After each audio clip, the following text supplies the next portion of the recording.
My experience is the great founders almost always feel like you almost always feel like you're too late, and you're almost always too early. And you almost always feel like you're too late. The reason is because for you, it's become obvious.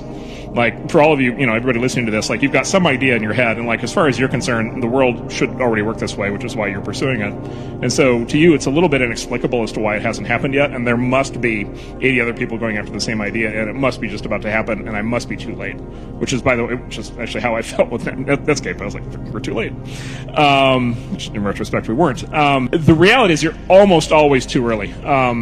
We almost never see a qualified founder fail because they're too late to market. It's almost always because they're too early to market. And I think, by the way, and I don't say that critically, I think when we screw up investments, I think that's often the reason as well. I think we're in the exact same boat as the founder in that degree, which is we believe it's going to happen, therefore we invest, and it just turns out the way the history gets written is the world just wasn't ready yet.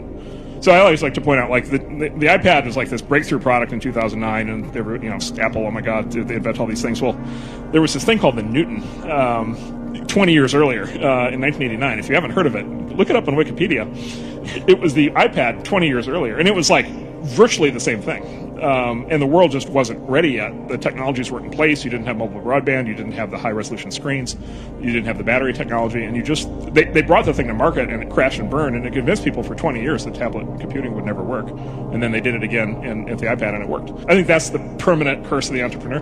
Yeah, I remember you gave a talk at YC one time, and you said, one way to figure out if you're not too late is if what you're working on was being hotly covered 3-4 years ago, you're probably right on time, because now the infrastructure and consumer behavior is now caught up to what was exciting in 2012, 2013.